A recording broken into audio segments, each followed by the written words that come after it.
Spokane. I believe he's brothers to Stuart, who is a limited phenom, and usually comes out here for the draft opens on the second day.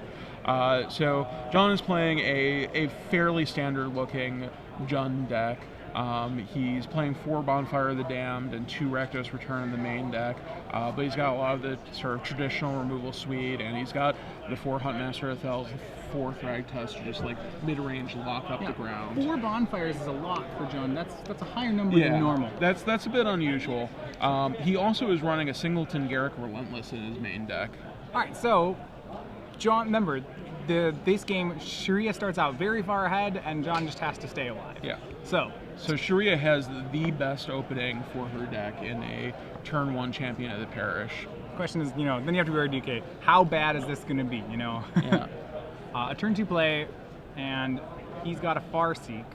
Oh no, Dreadbore. Dreadbore. And that's absolutely correct. Yeah. And he's got a Liliana to follow it up with, and it looks like he's got the right mana to cast it. So John potentially is going to be able to stabilize well. Another champ Follow up with the champion.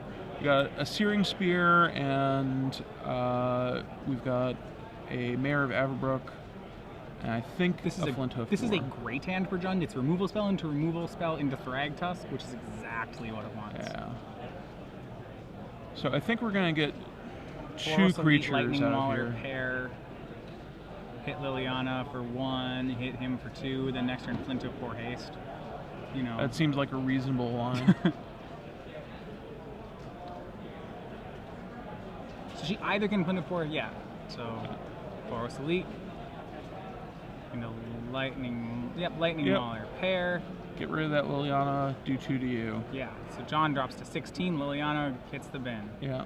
But now, we're at turn 4 and John's at 16. John, he pretty kept good. 3 lander, and he has drawn his remaining 2 lands to hit that. So he just has a Thragtusk. He has a Rakdos Return and 2 lands and a Thragtusk. Yeah. The Rakdos Return, fairly irrelevant here. I think one of those lands is actually a Farseek. No, he has a Farseek, and so he's gonna Rakdos Return for 2 this turn. That seems completely correct. Okay. He's not gonna get another chance to do it. Her hand's gonna be gone if he waits any longer. So he's gonna get. Look at this. He gets a Searing Spear and a Flinthoof Boar. And the last card, I'm surprised that she kept the Flinthoof Boar as opposed to keeping the Mayor of Averbrook. So the Mayor adds 2 power immediately, which is less. It was because it's 5 power from the Flinthoof Boar because it adds 2 more for Boros Elite. Oh, that's very true. And it's all right. So John's gonna shock. So John took 5. That turns 11. Shocks down to 9. Up to 14 for Thragtusk. And now things actually aren't even that bad. Almost all her cards are 3s. If she can play Lightning Maul, there's gonna be more trading than she'd like to see here. Is the thing. At some point, Shirhia's gonna have to make the transition where she's gonna have to get that Mayor flipped. Alright, so swing here. Does it make any sense that turn to just pass the turn, It let the Mayor flip? absolutely makes sense. And I actually think that's the play. Okay. Because this doesn't seem like a winning line. I understand that Boros Elite, this does push 6 damage. It puts John to 8, but I'm a little skeptical. This is fine. It works out well because John's hand is just Farseeks right now. Yeah. But if John's like 1 business spell away from being, there you go. We draw the Huntmaster And now, of Fells, which is going to stabilize, well, put him up to 10, give you an additional blocker. Yeah. And those blockers are going to be good against the Lightning Maulers because there's only 3 2s. Right. And now even when the Mayor flips, so will the Huntmaster. Right. I think he's successfully navigated this Naya Blitz matchup. All right, and a swing with 3 again. So he can block both. Yep, blocks both Lightning Maulers, takes 4, goes to 6. And now, remember, if he just passes the turn, he gets to kill Mayor of Averbrook because of how the triggers stack, and that's what he'll do. Yep. So when John passes the turn to Shirhia, what's going to happen is we're going to put the Mayor of Averbrook trigger on the stack first. Then we're going to put the Huntmaster trigger on the stack over it. the Huntmaster trigger is going to resolve first. Then we're going to get the trigger to deal 2 damage. It's going to kill the mayor, and the mayor's It doesn't seem to matter. John drawing all the answers here. Drew another copy of a running copy of Huntmaster this turn as well. You know, pretty fortunate. Yeah. So at this point in time, John is good as long as Shirhia doesn't draw 2 Searing Spears. Well, but right? he has a Huntmaster. She needs to draw running 3 running Searing Spears, and 1 is already in her graveyard. Yeah, I mean, I think he had the complete formula for what you needed to do in this matchup. Yep. So we're going to see him attack with the Huntmaster, then play another Huntmaster, and play a Farseek, so they flips the Ravager of the Fells back to gain 2 life, get another blocker. Yeah. And suddenly he's at 10 life, and almost certainly out of control, out of Shirhia's reach. Yeah, and I mean, the thing about the Nihilist deck is that it has no comeback potential. Yep. You know, Yeah, unlike some of the decks we saw with like Cedric and his Dark Skies deck, as he's calling it now, there aren't like the Thundermaw Hellkites, there aren't the Falconwrath Aristocrats to there's no way to come back. You know, she's just going to draw more Champion of the Parish. Oh, okay. Yeah. Legion, you know, you looked on her deck list and you realize that there is not a single good top deck. Yep. Her sort of like end game to deal with these sorts of situations revolves entirely around. And he has the Kessig Wolf Run too. He opted not to Wolf Run there. He's just gonna kill her with the flips. Sure. All right. So game 1, John survives it. I think the play versus the draw, pretty big difference there. Shirhia had a very good hand actually. But, and I think played it correctly as well. There was the one turn where I think I would have flipped the mayor, but in retrospect, I don't think that particularly matters. No, and that's John not played kill, like he played one kill play spell is into clearly better than the 2 other. kill spells mind rot into 3 life gain creatures, which are all 2-for-1s. It's very hard for her to answer. So let's take a look at the sideboards for these players.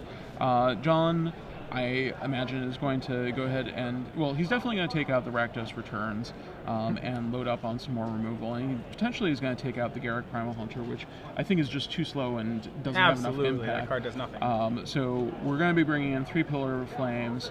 He doesn't really have that much. Oh, sorry, he also has a Mizium Mortar. So that's 4 cards that we're going to bring in here. Yep. So we'll take out the 2 Rakdos Returns, we'll take out the 2 Garruk Primal Hunters, and we'll call it a day there. So I mean, he gets a lot better after sideboarding. Yeah. He takes him out stealing game 1 is huge in this situation. Yeah. And Shirhia, I don't think has a sideboard for the matchup. Her cards are Rest in Peace, Grafdigger's Cage, Electrickery, Boros Charm, Oblivion Ring. Boros Charm is the only reasonable one to side in here, and I mean, maybe it's better than Searing Spear. I think it is. Yeah, and you're not getting a whole lot of value out of killing creatures, and the potential to blank a Bonfire of the Damned is pretty good. The one card I think I definitely would want to bring in though is Thalia, especially on the play. Like I think it's important to be able to slow down John and prevent the sort of thing that we saw in game 1 of, 2-drop kill spell, 3-drop kill spell. And that game probably goes differently if she's on the play, and it definitely goes differently if she's on the play and she's able to slow him down by a turn. So Shirhia has completed sideboarding and is shuffling up for the game. John looks like he's figured out his sideboarding. He's already presented. We are cutting, and we're going to see our 7-card hands. Let's see what we're going to keep or not. Alright, so I see a Huntmaster in John's hand. That's a good start. I think there is an Arbor Elf, maybe? And that's excellent. Some sort of red spell that's almost certainly a kill spell. Some sort of kill spell. And a few lands. So it's probably a reasonable hand to keep. And I think Shirhia is keeping as well. Yeah, so they're both keeping.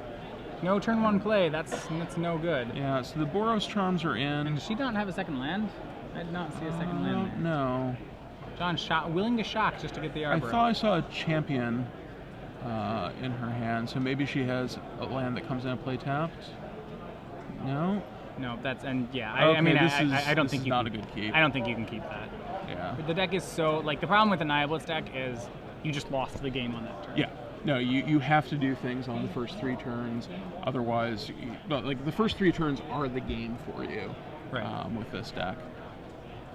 Yeah, it doesn't matter at this point. And so John gets to go ahead and play a Liliana, which actually is not very exciting right now. I kind of want to just save her. I don't for even know if I really want both players to discard. I like playing Liliana and doing nothing with it. I almost feel. Yeah. There's something to be said for storing up 2 kills. Because now she's going to kill it. But yeah.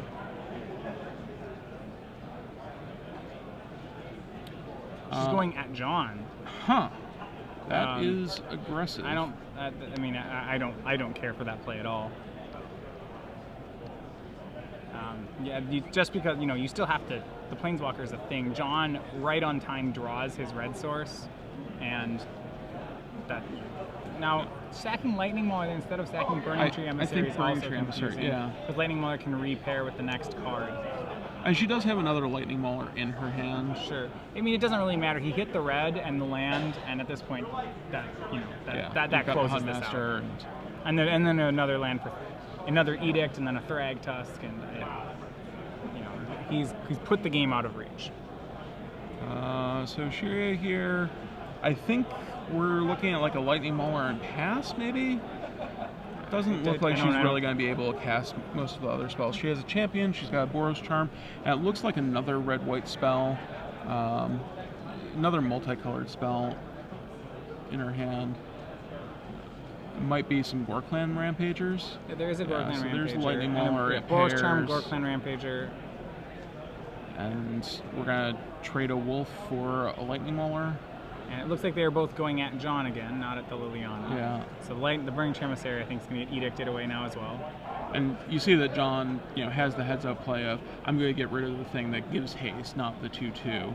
Right. So John doesn't draw the 4th land to be able to cast Thragtusk here. He draws Farseek instead. So there was an argument for actually trading with the Burning Tree Emissary, because then you could bonfire the 2/1. I don't know how much either of these decisions matter, but yeah. I mean, I don't think the outcome is particularly in doubt right now. So at this point, we're casting the Farseek. Oh no, we're not casting the Farseek. Maybe we're going for a Huntmaster flip. Looks like we're going for a Huntmaster flip. And so when you get into games like this where things are very, very highly in your favor, I think it's still important to play tight and think about what your opponent's outs are. And that, while it may not matter for a game like this, it's a really good exercise for making sure you're able to close out the other games that are much closer. Okay, so if you did that, Shirhia's out is to running Boros Charms, or pretty much. Yeah, land into running Boros Charms, right? Yeah, something in Boros Charms and Searing Spears. Which now you've cut it off by playing this Thragtusk. Yeah. And one of your outs, even if you don't do that, is to double flip the Huntmaster, turn it into a Ravager, and then turn it back into